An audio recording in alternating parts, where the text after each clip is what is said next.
Hello, everyone, and welcome again to, I believe, the 7th episode of the Preach with Peach podcast. Today, I've got a very special guest, someone that I've been mutuals with on Twitter for many years, and we're finally getting a chance to meet in person. It's Joseph, also known as Masculine Theory on Twitter, and he's been a long time mutual of mine. He's someone who talks a lot about kind of almost occult masculine powers, which is something I'm really excited to dive into in this chat. So it's really great to have you here, Joseph. Hope you're doing well back in Blighty. It's nice to speak to a fellow Brit as well. Yeah, it's wonderful. I really appreciate the invitation, Jack. Like you said, we've been kind of revolving around this very strange Twitter sphere for a very, very long time, and now orbiting each other, but not actually landing on each other's planets. But I'm glad to have the opportunity to speak with you today, my friend. Yeah, it's cool. It's super good. It's always good to get these chances to have to turn these online connections into something a bit more closer to reality. Obviously, it's not the same as meeting in person, but it's about as close as you can, these video calls, and these podcasts. So it's awesome. I'm excited for the conversation. So one of the things that one of the things you talk about a lot on your feed and also on your YouTube channel, which I recommend people check out as well. It's very good. It's how I realized that Joseph was not just an anonymous account, which is super cool. One of the things that you really talk about a lot is kind of semen retention, right? And I'm sure many of our audience know what that is, but I'm sure there's many that don't as well. And I'm really curious about what is it that is so important about semen retention, and what is it that kind of twigged you onto this and made you realize that this is something that maybe every man should be doing? It's a great question. First and foremost, it wasn't really anything to do with, I suppose, the specifics of the practice itself. I was just tired as an individual having no control or autonomy over myself.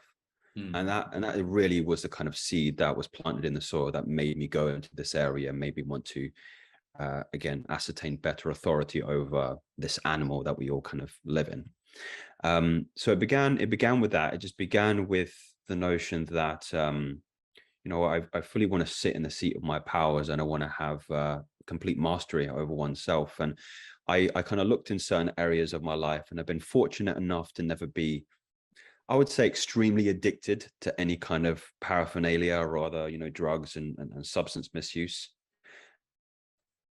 Maybe we'll get into some of the details of that later. I'm talking perhaps more on the extreme end, but pornography use has always been something that I never really looked too closely at. I kind of passed it off as, all men, all boys do this. I shouldn't have to feel any shame or guilt with its use. But I couldn't stop that feeling of guilt and shame. And it was something that was gnawing away from me a very, very long time, until the kind of age of, I would say 23, 24, where I just thought to myself, I'm just tired. I'm just really tired of this shit, And then I proceeded to go down this rabbit hole of finding out how to master myself. And what I found as a consequence of my research was that not only will you have complete authority over yourself, but there's all these kind of benefits associated with it. Men talk about this very illustrious idea of female attraction. They start, kind of frothing at the mouth at this idea that there can be this esoteric force in the world that brings women to you, as opposed to you having to approach them instead.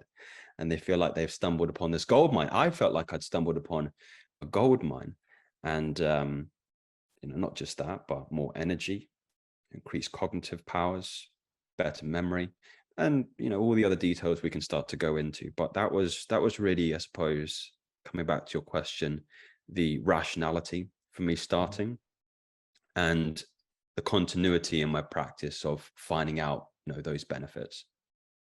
Yeah, so it sounds like the real key, more than anything, is about control, right? And control of self, and not being at the whim of maybe how to put it, kind of internal desires and internal lusts instead. Even though they're internal and they're within you, that doesn't mean that we don't have any power over them, right? And I think this is generally a concept that people people today in society anyway, isn't talked about a lot, because there is this feeling that there is the human condition. We have you know, we do have desires for things like sex, we have desires for things like status, power, money, women, all these things. And yes, in one sense, they are kind of intrinsic, right? There are things that are part of the human condition.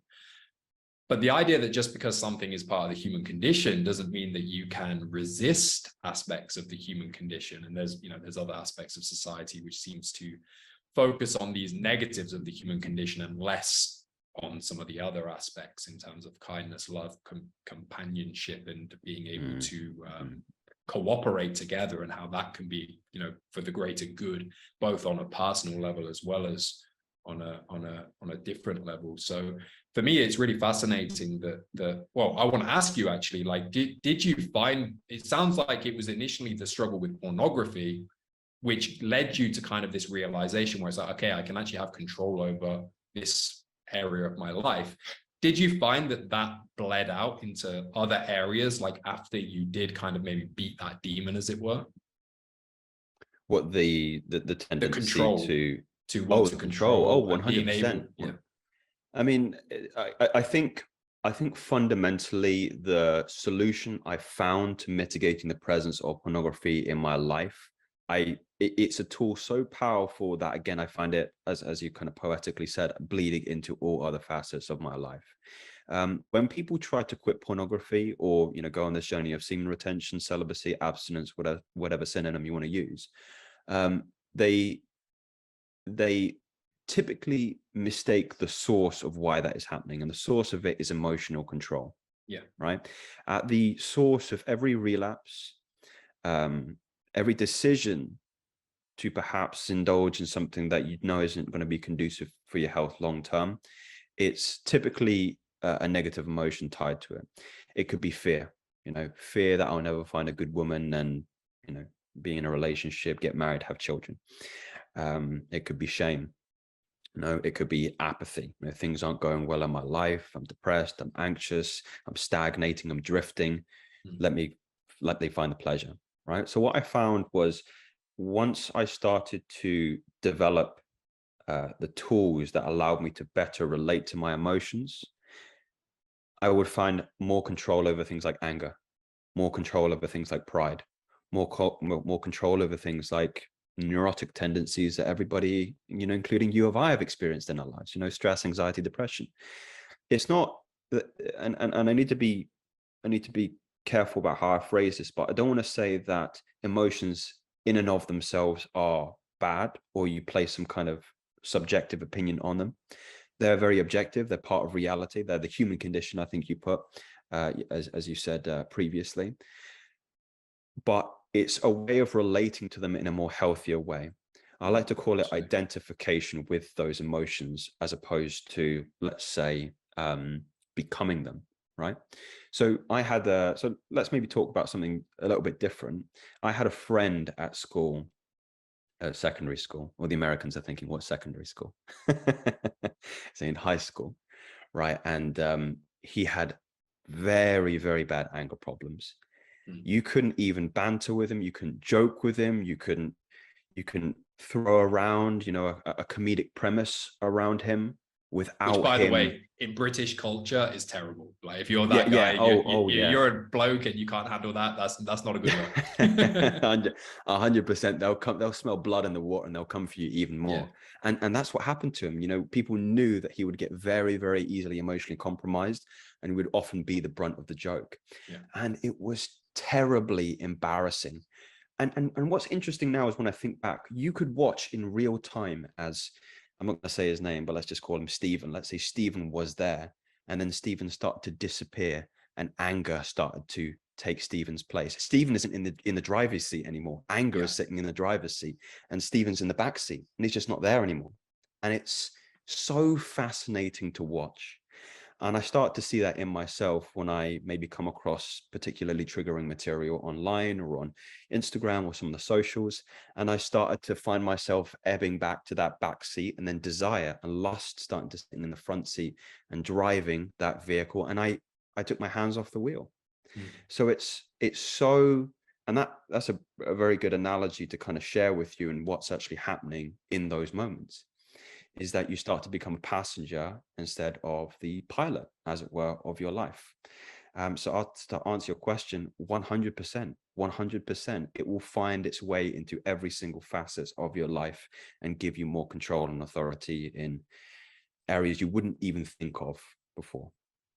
Yeah, and that's so powerful, by the way. Like there was Adam Lane, I don't know if you follow him on Twitter, had a tweet that went super viral recently about how most of men's depression could be treated by basically giving them more, making them feel more powerful and more in control of their lives. And it's also something that's really important in my own coaching with my own clients. Is one of the things that I'm always trying to get them to realize is that they always have a way that they can take control of the situation based on, depending on how they respond to it.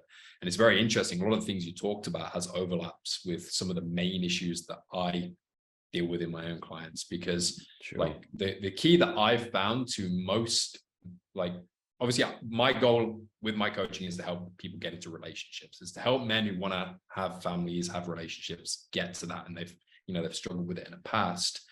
And it all nearly always boils down to emotions. Like you mentioned kind of the neurotic tendencies that a lot of men have. A lot of times it's these neurotic tendencies that cause them to disconnect from women. That's what causes them to not be able to get deeper and to get into intimate settings with women. It's because they have these emotions, these negative emotions that often they're not even aware of. They are subconsciously programmed into them, that when this situation arises, it causes them to retreat from it, and different defense mechanisms and patterns of behavior happen. And you mentioned one of the things that I think you do is to learn to identify, and name that feeling. I think you might have said. Yes. That's also something that's really, really key. That's the first stage for the transformations that happen with my clients. I literally just got off a coaching call with one of my clients before we jumped on this. And that's the point he's at. He's just at the point where he's like, oh, so that's what's happening here. I can feel it. Every time I get into this situation, I can feel this almost fogginess comes into my head. And it's like, yeah, what that is that's almost the same thing you're talking about. It's your emotions are taking control of the situation and you're stepping back. And that fogginess is you kind of becoming, as in your analogy, the passenger in this interaction. And that's what causes you guys not to go deeper, because she feels you withdrawing as well. So it's really interesting how the same kind of processes can, and I'm sure things that I notice with my clients is when they improve with women, all other areas of their life kind of seem to improve as well, whether it's at work or, in these dealing with kind of more negative kind of behaviors. And I assume probably the same thing happens potentially, well, in your life, definitely with people you work with as well, by the sounds of it. 100%. I mean, it's I think it's a foundational skill. I think it's a foundational skill in all men. If you're able to better relate to your emotions,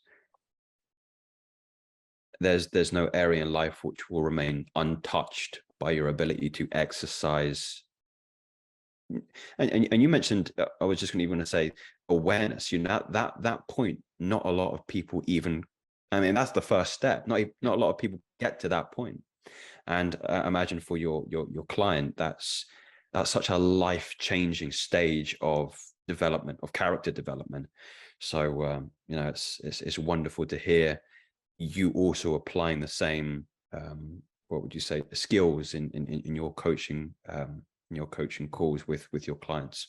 No doubt he's going to see a lot of success in the future in all facets of his life.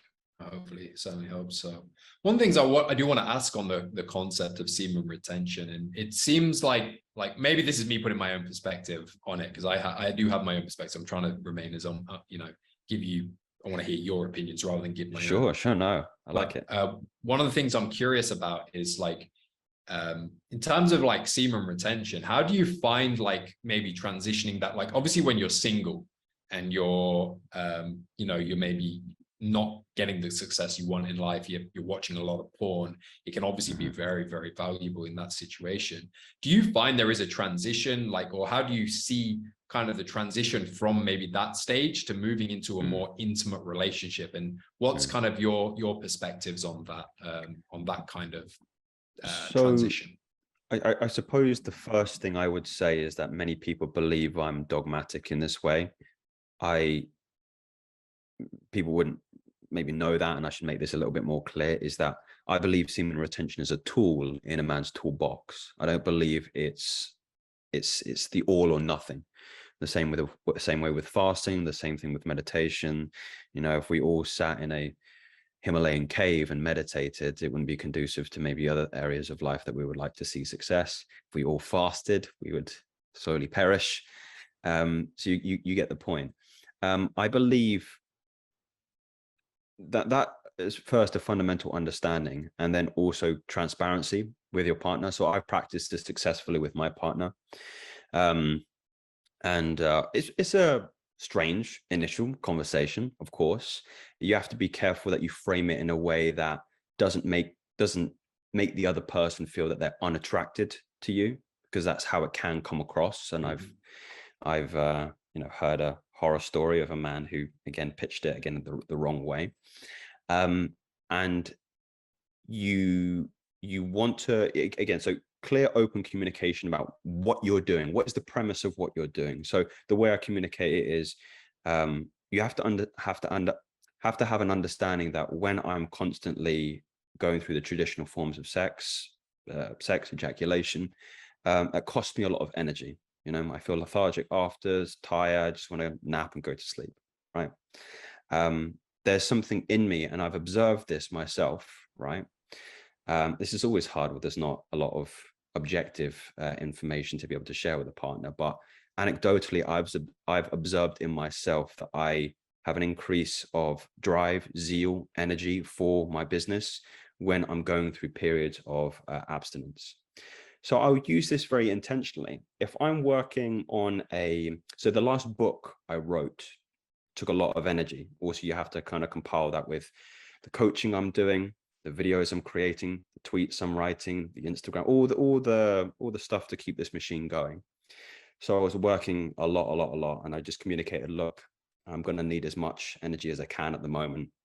So what we're going to do is we're going to practice something called Carezza. So Carezza is another form of sexual intercourse, which was popularized by Marina Robinson in her book, Cupid's Poisoned Arrow, for those men who are interested, in which she describes non-ejaculatory sex. It's a much slower version of traditional sex. Thus, the word carezza is derived from, I believe it's a French word meaning to caress. So it's like a very intimate kind of hug paired with, sexual intercourse, but without the purposes of that hit of dopamine at the end. And what's curious to note is, when I have researched this, is there's actually the primary chemical released in that type of intercourse is oxytocin, which is a pair bonding chemical. So many people aren't aware that there are two purposes of sex. The first is for procreation, right? But even, I suppose, many traditional forms of sex now don't end in procreation. So traditional procreative sex is probably second. Pleasure-bound sex is first, right? Just for that hit of dopamine. The second is procreation, and the third is pair bonding. So pair bonding to strengthen the bond you have with your partner. Just to go back to your question, I don't believe that this is for everybody. I do believe that you can marry traditional or pleasure-driven, sex and not do that. But I think it's healthy that it goes back to your first question, is control. It's control. Like, when I empathize with that honeymoon period when you have a new partner and it's exciting, and the attraction's there, you want to go out like rabbits for 3 times a day. Like, I've been there, I've done that. I'm certainly not sitting here on my ivory tower, but when I look back on that particular part of my life, as much as it was so much fun and it's exciting, I stopped going to the gym as frequently as I would have done. I stopped doing my tweets, stopped writing as much as I should have been doing. I stopped reading. I started trading in my morning meditation for morning lovemaking. So you just have to if you're getting the results that you want, don't change the system. That's what I would say. But if you're not getting the results you want, you have to change the system.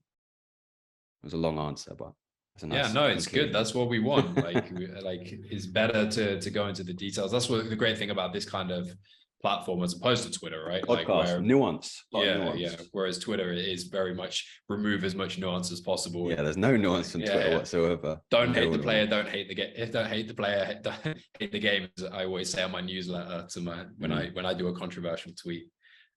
Fair. Yeah, I like on it. that last point, like you mentioned about like sex and pair bonding, I think is a really good transition and jumping off point, good segue. Because one of the reasons that I actually reached out to you for this podcast was I listened to watched one of your YouTube videos where you are discussing kind of this concept of, concept like one thing is not a controversial topic in our sphere of Twitter and our sphere of the internet, is that like female sexual promiscuity is a negative thing. It has, I've wrote a long thread on this, which, still I retweet regularly because I think it's good thread about the dangers of promiscuity, particularly for women, in terms of things like the link between promiscuity and drug use and substance abuse, depression, anxiety, the fact that the more sexual partners a woman's had, the more likely she is to get divorced, all these kind of statistics that come into play. And coming from the scene we do, which is kind of like both the best part of our Twitter scene, but also one of the negatives, is it is born out of the red pill and the red pill ideology. They're kind of the grandfathers of this scene. And I actually think there's a lot of positives that come out of that in terms of a lot of better understanding of sexual dynamics as a result of that. But there are some unhealthy hang-ups behind that. Like I always say, I agree probably 90% of the red pill, but the 10% I disagree with very vehemently, because it's really quite destructive. But one of these concepts that is never talked about is the impacts of male promiscuity as well. Sure. You were talking about how this is actually damaging and is not talked about enough. So I'd love to hear you kind of, dig into that and explain kind of your thinking on that as well. Sure. It's honestly, it's a really good area that I think a lot of men don't unpack. And this is the discussion. Again, I like to always end my videos by saying that these are just theories, right? These that you kind of, it's similar to like your newsletter. Just you have to take what I'm saying here and just go on a little exploration journey with me. We're trying to figure things out yet, but whether or not we'll come to an answer, I don't know. So there are many different ways I can attempt to answer that question. So the first is that I believe you have to be careful what you experience in life. Yeah, agreed. I really think you have to be very, very careful. Like people will say, oh, I want to experience everything. I want to have a full life. I think, yes, but you have to be very careful about some stuff. I know I would never try heroin because I would fucking love it if I did. And that's God's honest truth. Right? I know I cannot allow myself to experience something like that, because then what you have is an impression in your neurochemistry, in your nervous system, and you can't get rid of memories. Yeah. You cannot get rid of them. You always have that. Not healthily, anyway. Yeah. I mean, if someone can make a tool of maybe erasing some memories, I think that would go for quite a lot in the market. But essentially, once you have a reference point for something in your life, you're always going to use that as an object of comparison. So once you get a hit like that of dopamine so strong into your nervous system, any other subsequent feeling you're going to have is always going to pale in comparison to that. I made the point in that video, I think I know the video that you're referring to, that the more and more sexual partners you have, the more and more reference points you will have to compare your next partner to. And whilst many people will see this as a good thing, it's like, oh, I'm finding out what I want. That's the common response to that. Oh, I should have as many sexual partners as I want because maybe I find out that I really want a woman who is into yoga or likes plants or something like that, something that I hadn't experienced before. My response to that is to invite people to think about, have you thought that if you keep doing this, then you're always going to compare positive traits of previous women, which you do not have in the woman you have now. Okay. Nobody is perfect. I know that's a very trite and cliched thing to say, but there is not a relationship that you'll get into next or after that, or after the second or the third, in which you get everything you want. I wish it could be so, but it's not the reality of things. Okay. So and I'm sure this is something that you teach, Jack, is that you have to find things that you're willing to compromise on in your relationship. You know, some things might be, okay, the girl I'm with now, she's not very clean. You know, every time she does her hair and makeup in the bathroom, it's just a mess. It's just a mess. I'm gonna dump her. I'm gonna go and get a new girlfriend, right? So you get this new girlfriend, right? She's out every night on a Friday, but the bathroom's immaculate, right? But she stays out till like 4 a.m. She comes home, wakes you up at like 5 a.m., right? She's drunk, she's slurring, she's vomiting, you know? And now you're thinking, I really didn't care about the bathroom being that clean. So, you know, it's that precedent. It's that concept that you have to think about. So for sake of a little break, I think that's the first point I'll make into that, but perhaps we'll segue into something else. Is that something, I'm curious, Jack, if you teach or you share? Yeah, absolutely. Like it's a very common avoidant pattern to always be looking for perfection. You know, the perfect is the enemy of the good. And it's the fact that it's like, there's kind of the hierarchy of relationships, which is there's a great relationship where you both fully on board with each other and you can work out. And by the way, these things don't happen by chance. They happen because they're worked at. You don't just meet a woman and the relationship's perfect. It's you two working together to make it a great relationship for the two of you, which requires compromise on both parts. It requires cooperation.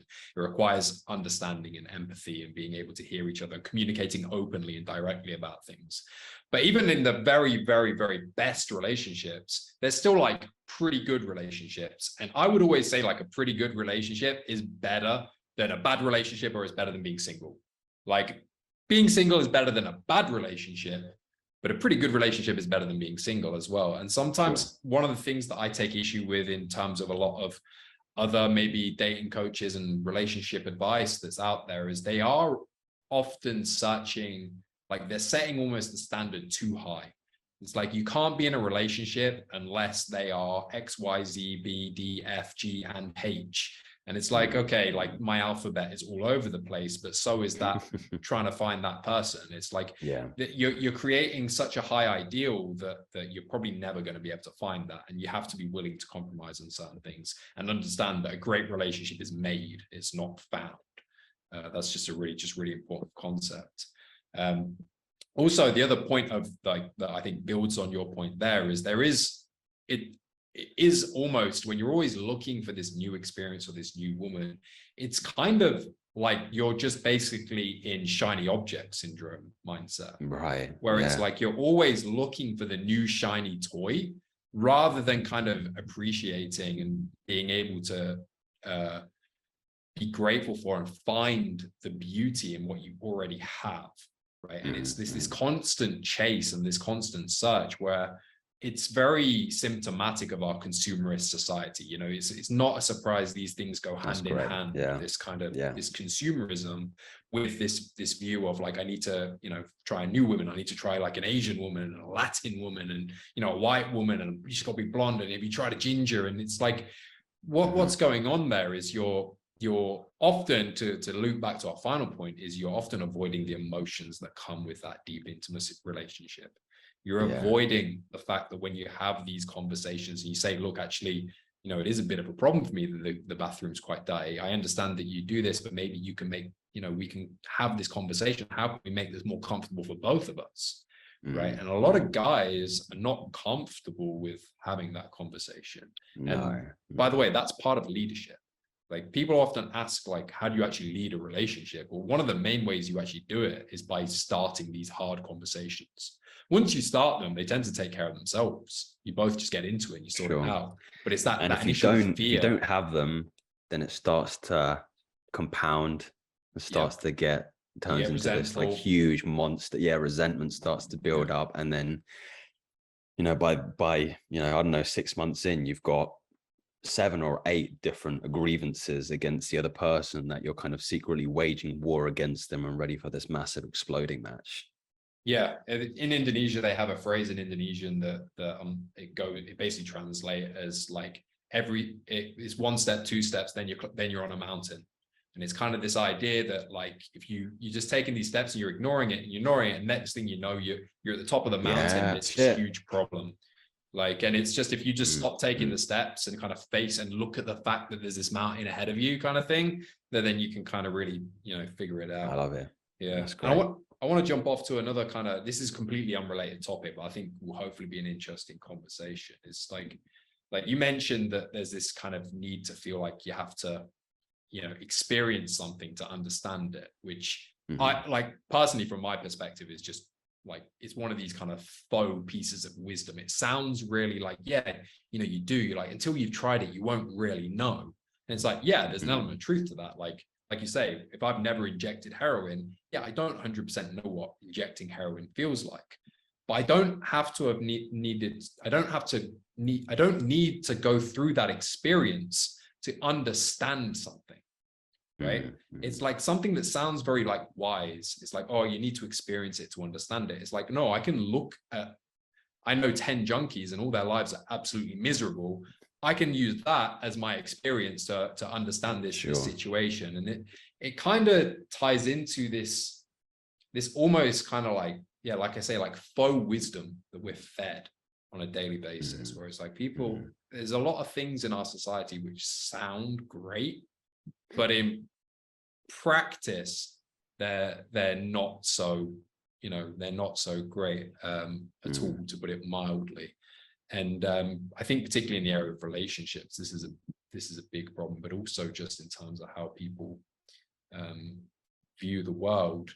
And I think one of the things that I know that you talk about a lot as well, and you touched on it earlier about fasting, and about how there is this image of what fasting really means in society. And it's like, if you tell someone that you spent a day without eating, they look at you like you're crazy, right? They're like, you're the crazy one. Whereas like I also have my own opinions on fasting, which I'm not like I do it every week, but it's something that I think is very important, particularly in a spiritual sense. So I'm curious on like, have you had any experience? Like, okay, how about this? Do you ever actually talk about these kind of concepts with people in real life? Because like, obviously there's a difference when we're in our internet sphere, these kind of concepts, we're all here because we're curious, interested people. You know, do you ever talk about, you know, fasting, semen retention, your sexual practices with, you know, maybe your friendship group you can, but with people generally, and kind of the real world, as it were? I'll do that's an interesting question. It's a good question. I'll do the fasting one. So I used to, many years ago, I used to for the NHS. So you'll know what the NHS is, but probably the Americans won't. So it's a National Health Service here in the UK. It's kind of like this public health model that everybody gets access to. Very huge company. And I used to run it was still freelance, but it was a type 2 diabetic coaching course for individuals that were predisposed to pre-type 2 diabetes, right? So there's you know, the course material, you know, they give you the course material. They said, this is the material that you have to teach these individuals, right? Now, from my own experience, from my own work, from my research, what I've seen in the data, the most effective tool to mitigate the risk of high blood sugar is fasting. It's fasting and some form of ketogenic diet, right? And so I'm looking at the course material, right? And fasting is there, but it's like this little addition thing, like it's on the accessories page of things that might be beneficial for people, right?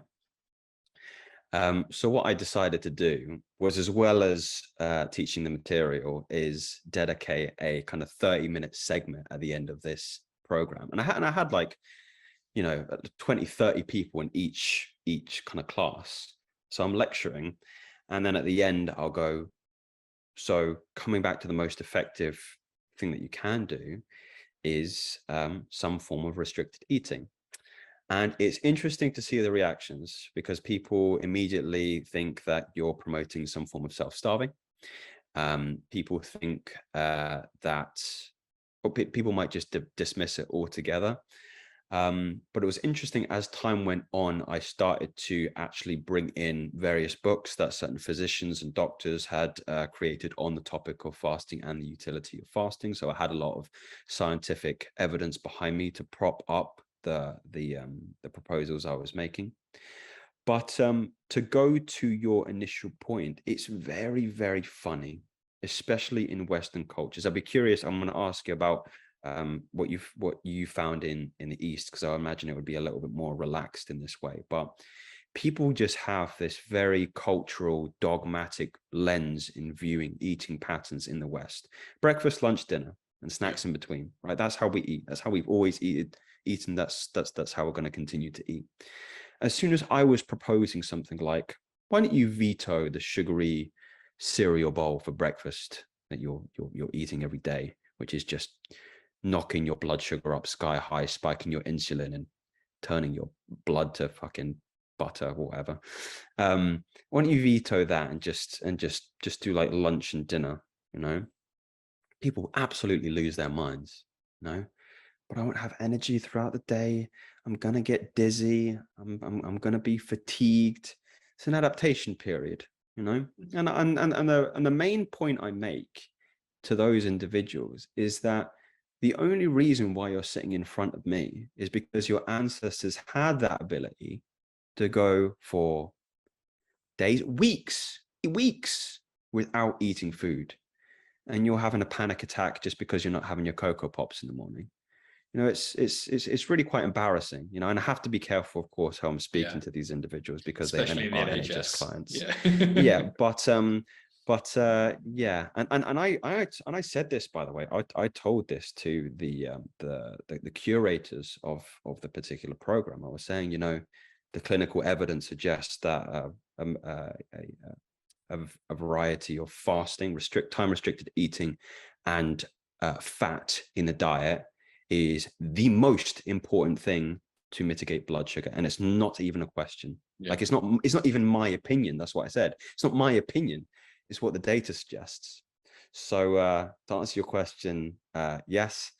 And it's funny. It's funny watching people squirm, because I know in, you know, 5 years, 10 years, people are going to be saying what I've been saying for, and other people have been saying for years now. Yeah, it's pretty, like, I always find the way that like, I know from my own experiences and family experiences within the NHS, the way they deal with these kind of issues. Like, I know people have had health problems in my family, and I'm saying, look, you know, you got really serious health problems. Like, you just got to look at the reality of what you're doing now and how that affects you. And I always find it really surprising that the NHS actually are very, like, they're almost too soft on people, where it's like, you don't need to like really like go hard on them. All you have to say is like, well, look at what's happening to you right now. Like, and if you don't change, this is only going to get worse. Like, but like, for example, I've heard stories in the NHS where they haven't been able to really, you know, even say that you should stop drinking to someone who's got like pretty serious liver problem. And it's like, because like, you can't really say that. It's like too offensive, or like, which is crazy. Whereas here we had an issue with where my wife had a small problem with her, with basically she was running too much. She hurt her knee, and the doctor literally said to her, "He's just, you need to stop running. Like here, it's like, they're fine to say that. They're fine to tell you what you need to hear, you know." And it was, and she did, and her knee's a lot better now. She has no problems. Tough love. Yeah. And it's like that whole perspective I find is very, very strange, because it's, you know, this is your health. This is not something where I can kind of almost see it on something which is a bit more kind of like second order effects, where like maybe you can't tell someone like who's having like, you know, emotional problems, that I can understand maybe there's difficulty in saying like, stop sleeping around. Like it's not like one-to-one. Like, I think that would help them, but you know, it's not one-to-one. Whereas if it is something like carbs, like, you know, eating sugar is going to spike your insulin. Like, it shouldn't be hard to tell someone like you need to stop eating sweets. You know what I mean? It's interesting. I think like I understand where it comes from. It comes from a place of compassion, you know, because we want to show love to people, and it's not, people don't think it is a mark of love to give somebody the truth. That's the problem that we're having in our society today. Absolutely. And why the leftists are going, you know, absolutely, you know, schizoid at the moment. You know, they're just completely in absolute, you know, clown and delirium world at the moment. But that's how I actually framed the initial parts of my, of when I used to do that, the type 2 diabetes cohorts. I used to give an introduction. I used to say, like, right, you've just come back from your GP, and GP said to you, your blood sugar is 47 or something like that, HbA1c marker, which is essentially the hemoglobin in your blood that carries sugar, right? So they come back and they say, right, your blood is like pancake batter. You need to stop what you're doing, right? And I tell them what will happen if they don't change, right? So, you know, what's actually really interesting about type 2 diabetes is that to describe it in the simplest way is that if you leave sugar unchecked in the blood, it will rot. So what happens is you literally start to rot from the peripherals of your, like, capillaries in your fingers inwards, right? So you've of course heard, you know, amputations, and I tell people this. I'm saying what will happen is the capillaries in your fingers will start to get destroyed. You'll get neuropathy, so you won't have any sensation in your fingers or in your toes, right? I heard a story of a guy who had neuropathy in his foot, was in the garage, stepped on a nail in the garage, didn't feel it, right? Just kept on going throughout his day, got an infection, you know, lost the lower part of his limb because he had that, right? The capillaries in your eyes will start to rot. You'll go blind. You know, you will start to rot. Right? It's horrible. It's horrible. Just because you don't have, and it goes back to emotional control, that ability to have full autonomy of that craving feeling, you know, that you're not craving, and that craving is driving the wheel. So, you know, for some people that's a wake-up call. My father actually had that, and he changed his life completely after having that. You know, he works out he's getting on now, he's probably 65, you know, but he fasts every single day, right? Only eats between like 2 o'clock and 7 o'clock, goes to the gym in the morning. Like, he's on it. He's lost so much weight. And it's a testament, I think, to that tough love, because I had that conversation with him. I was like, look, this is what can happen if you don't change, you know. But some people will cry and say, you're being mean, but I like my strawberry donuts, you know. That's fine, you can keep eating them, but I'm going to tell you what happens if you do, you know? So no, I completely agree. And the key here as well is kind of almost like it comes back a little bit what we talked about earlier about kind of shame. And like, it comes down to like, I know this is not even a particularly popular view, especially within like kind of dating coaching kind of circles, but I actually think shame is not a bad thing. I think on an individual level, shaming someone, so like, you shouldn't shame someone within a relationship, I don't feel, but like in terms of societal pressures and societal shame, I think it's good for culture. Like, to go back again to talking about sexual promiscuity, where I live in Indonesia, it's a Muslim country, which also connects to fasting. Fasting here is completely normal. We have Ramadan every year, so they have that kind of mentality towards it within the culture. But also because it still has these very religious values, shame culture is very strong here. And yes, there are negatives to that. I'm not going to deny that. But in the same sense, like, there's not really such a thing as like one night stands here. It's like, it doesn't really exist. Now, that doesn't mean people are like celibate, you know, but people not everyone waits till marriage to have sex, even though that's, you know, kind of the way it does. But people only have sex within relationships. And that is a direct consequence of the shame that's attached to sexual promiscuity here in this country. And obviously in the West, that would be decried as it's, you know, it's immoral, it's illiberal, it's like, you know, you're making people feel bad about, you know, their natural impulses, to tie it in what we talked about again. But what that actually leads to is a very healthy family-centered society. on this street here where I live, like there's a house over there, they have 4 kids. My next door neighbors have 3 kids. On the other side, the house is empty. Over there, they have 3 kids. There's a house on the corner, they have 5 kids. And we live in the elite area. You know, we live in the nicest part of the city where people have less kids than normal. Like the people in my wife's family, they have minimum 5 kids. Wow. You know, and it has this really, there's this real warmth to the culture that comes from that. If you go to a cafe here, you go to a restaurant, there's kids everywhere. You know, everything's catered towards it. There's people playing with their kids. There's kids walking around. There's kids coming up to you, like, you know, because I'm the only white guy in there, and I don't live in a particularly like, I don't live in a particularly touristy area, so they'll come up and, you know, they're like, you know, boule, which means white person, like basically, like, but it adds this like this warmth to culture and society, and people have kids here early. You know, it's like not strange for people to have children, you know, in their early 20s. That's like normal.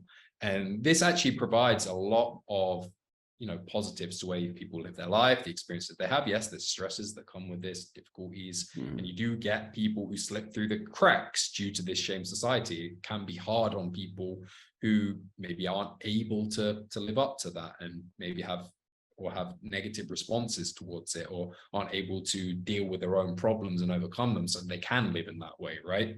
But overall, I would say that the society and the culture here is way more positive than the Western culture, which is very much soft love rather than tough love, where it's an enabling society as opposed to a society which really pushes people into, you know, more positive and healthy habits and actions. And I think this is something that is really rotting the West from the inside, actually. To be honest. And you can really see that in the way that things are turning out there at the moment, from what I can hear. So I'm curious as well, like in terms of this kind of control. It seems like the main theme I always notice whenever I have these podcasts, there always seems to be a theme that kind of runs throughout. And I think the theme of this one is kind of that control, right? It started right from the beginning. It's that self-control and that way of being able to take the power over your life and overcome these challenges that you're facing. Like, what do you kind of, okay, I have a twofold question for this. Cool. What do you think on like the cultural level, the West needs to do to try and maybe overcome this malaise and this kind of, you know, this lack of control that people think, this victimhood that people have? And number two, like, how do you actually recommend people to do this in their own lives as well? So we have kind of the cultural kind of macro level and then the micro level as well. Sure. No, that's a great question. I'll start with the micro, because I believe if you act on the level of the individual, that has a subsequent effect on the culture. So in my experience, it is astounding how many people do not have some form of self-reflective practice that they do every single day. There's several reasons I believe this is the case. I believe first and foremost, we live in an era now, especially in the West, where attention is now a currency. And there are forces outside, you know, even this conversation now, where people are trying to get your attention, right? So attention has become a commodity. It's become an asset that is of extraordinary value, you know? And if you can't court that yourself, best believe other people will, okay? So the first one is an awareness of that and how valuable it is. Like, you have a certain amount of bandwidth that you can kind of allocate to certain things throughout the day. If you immediately wake up in the morning and start plugging yourself in directly to this, you know, this metaverse, as Zuckerberg would call it, you're going to become, you know, fried before lunch, and now somebody else is, you know, moving your attention, you know, where they want. But if you can spend the first hours of the day dedicated to something intentional, whereby you're allocating that bandwidth to one thing, and typically that one thing is a tool in which you can exercise some kind of self-reflection, I believe that would change the culture. When I say self-reflective practices, this doesn't have to be meditation. I mean, meditation is probably the best, but there are various different forms of meditation. Many people tie meditation to this, very boring concept of sitting in full lotus with listening to, nothing on the floor. That's fine. You can do it that way. But there are various different types. You can do walking meditation. You can do mindfulness meditation. You can do some kind of qigong or tai chi. I imagine there's, a strong cultural emphasis on these kind of practices where you live as well. But it's that I would call some form of internal hygiene. Yeah. Some kind of mental hygiene. Like there isn't, like, hopefully you do some form of physiological hygiene every single day. The people watching this, you shower, you bath, you have a hose wash in the sink, whatever the case is, right? When is the last time you clean that organ between your ears? You have to do that every single day, because you've got all this input coming in. It's very difficult to pass through, what's important. The analogy I like to use is if your bandwidth is like a big bucket, right? Empty bucket you've got, and every single day, you're getting glasses of good stuff, but also a lot of shit stuff, and you're just pouring it in. Eventually that thing is going to become overflowing with a lot of, polluted crap, and you're not going to be able to start articulating your thoughts intelligently and finding out, well, what's the good pieces of information I need in here, and what's the shit, right? And you can't do that. It is naive to think you can do that just by sitting in and thinking about it. Won't happen. Journaling, meditation, tai chi, qigong, some form of self-reflection is integral. So that's the first part of your question. And I really do believe that will have a knock-on effect to the latter part of your question, or the former part of your question, which is, how do you address this in a cultural sense? I really do think that the antidote to where the West is going is some form of return to spirituality or religion. I'm very, very, very strong in that belief.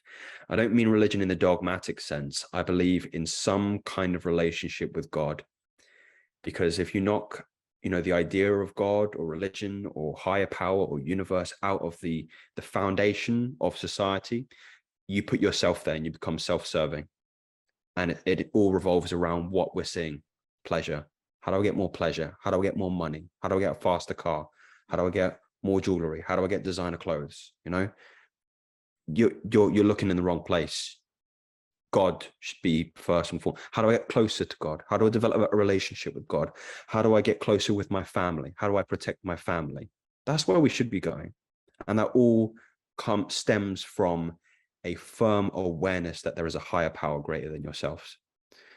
That's my answer. Yeah, I'd 100% agree. I think one of the major problems we've had, like one of the major kind of like pragmatic kind of cultural benefits of having religion is that it provides like a set of values and a set of beliefs that you cannot be swayed from.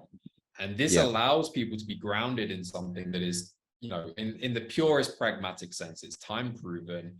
It's worked. It's historically been created healthy societies that have lasted the test of time. I encourage anyone to read virtually any religious text and find yourself vehemently disagreeing with anything they say. Like most of it, is very, very, very good. And what this provides is it provides people a grounding that means they're less easily manipulated. And I think that's one of the major problems we've got, is that people have lost the religious underpinning has been cut out, and it's left people rootless, where you are then way more easily manipulated by culture, 100%, by 100%. Media, especially today when media is so pervasive, which, it's always been there, but now with our phones, we are plugged into media 24/7. Like the way that Twitter itself has been designed is to overwhelm your brain with information, so you can't create a cohesive narrative. In your brain, you physically. That's why you need to come back to source. You need to come back to, and I like what you said there about pick up any religious text, pick up any scripture. Again, like people, the reaction you get when you say this is most people, like if you picked a random person out the street, there'd probably be an atheist here, especially in the UK, and they would turn their nose up at it, you know. And I really don't get it. I really don't get how you don't have the curiosity or drive for some kind of exploration outside of yourself, you know. I was raised in I went to Catholic primary school, Catholic secondary school. I never really found an affinity with Catholicism. It may be something that I come back to and explore, but if it's not for you, there's so many different religions out there. And what's curious is that I've found is that there is a continuity in the values and the messages in them. So it's very, you know, my favorite, and I've made no I haven't shied away in making this what would you say, very present on my social media presence. I love Hindu text. I love the Vedas. I think for me, they spoke to something very, very deep in me, and they're very, very accessible. I think everybody can read the Bhagavad Gita and not be kind of blown away by some of the concepts that are coming in there. They're very kind of relatable. But, you know, I read the Quran. I go and do some kind of exploration. Go read the Tao Te Ching. Go read there is something out there for you that can give you that underpinning. And I couldn't have said it better myself. That really is what roots you. Again, you mentioned this idea of just kind of drifting and bumping and blundering and derping into walls. That's what most modern Western men are doing. They're just bumping into walls, because they have no sense of direction, because they have nothing to ground themselves in that's greater than themselves. You know, each paycheck is fault, right? It's not their fault. It's no, it's true. It's true. It's true. I would argue that it's purposeful. I would argue that it's definitely been something that's been, you know, progressively. The fact that there's no pushback against it and there's very little concerted will and effort to push back on these things tells me that there has to be some ulterior goal behind it, or some plan behind it, because you would think that, you know, considering many of the problems that we have that are well evident, it's not like these are hidden things that we talk about, you know, things, you know, simple things like obesity epidemics, mental health problems, things like these things are all understood that are problems, but they're always addressed. They're never addressed on a first principle lens. Like, what is the first principle? What is the cause that is actually the root of all these issues? And it's always kind of like symptomatic. Okay, like you know, for example, diabetes. Okay, like go fasting, right? And yes, that is true. That will help that specific problem. But why is there no kind of wider lens? What's leading people to be fat, right? And it's not just the food supply. That's part of it. But it's also things like what's causing people to have that kind of emptiness within them that causes them to eat. Why are they finding the decision to fill maybe an emotional void that they have with food? It's an addictive behavior for these people. The sugar is the drug, right? It's like the fact that there's no, or like fatherlessness is another one, which is, you know, everyone knows that fatherlessness is bad for kids, right? But why do we never address the reasons why fatherlessness is so prevalent? You know, it's all just, fatherless is bad, we should stay together. It's like, well, no shit, Sherlock. Like, what's the actual cause behind this, and how can we actually have a root fixing? Which is what leads me to think that this is, because you would think there would be at least some part, you know, people aren't stupid. People in power are not stupid. They might be incompetent, but they're not stupid. You would think there'd be one band which somehow gets together and realizes that this is an issue and tries to tackle that. And if there is, why are they not, which I'm sure there is, why are they never represented? Which gets to the deeper issue that this is in some way purposeful. It's not necessarily like, it doesn't have to be like a group of people sat around in a boardroom kind of planning this stuff out, although I never really understood what kind of the rejection of that idea was. It's literally how every company and every government in the world works. But anyway, like, I don't know why that's something to think is ridiculous, but it's another issue. But the key is we've got to get back to this heart of what's really going on, the pure first principle issues. And I agree. I think religion is definitely possibly the heart of that. And I agree. I would if any of you listening to this are in some way feeling somewhat kind of lost or ungrounded, or kind of a little bit lacking that purpose, I would recommend going into some kind of religion. Like, I'm Christian, but I don't use my platform in the evangelical sense. Like, I would just encourage you to find your own path, and I would always argue for that one, but I'm not going to slap anyone around the head. It's up to you. It's your decision. You're your own person. So cool. I think that's a good stopping point. We went pretty far. We got pretty deep. So yeah, we did. I'm really happy to that. I'm really thankful for you coming on this, Joseph, and deciding to come join me here and, spend an hour of your time talking with me. For the people at home who maybe aren't aware of you, don't know where to find you, what platforms are you on? Where should they find you? And I'll link it all below in the description box, but let them know where's the best place to find you. Awesome, man. Well, I have a big presence on Twitter. You can find me at Masculine Theory. Though I would say, what would you say? My probably best works is on YouTube. Same again, at Masculine Theory. I have an Instagram. That's The Masculine Theory. And I'm planning on setting up a Discord channel very, very soon for a more kind of homely, community-based exercises, live lectures, live coaching, free coaching, and also we're getting into some monthly challenges. So if anybody wants to do 30 days of meditation starting in December, come find me. We'll get to it. Yeah, I'll get this out before December on purpose. Make sure that people can join that. Shouldn't take me long to get this up. So yeah, thanks again for coming on, Joseph. Thank you for everyone at home listening. Really appreciate you taking the time to listen to these two British guys talk for an hour. We're very thankful for that. And yeah, please, if you enjoyed this, please leave a like, please comment, please subscribe to the channel, and also share it with your friends if you think they can take something from this and there's something that they can learn from this as well. Because, the goal, I think, for all of us who are producing content on these platforms, such as myself and Joseph, is we do want to make people's lives better. That's kind of the hard goal of this. And if you can help do that with your friends by sharing it, that's a great way that you can do the same. So thank you all again. This has been the Preach with Peach podcast, and I will see you in the next one.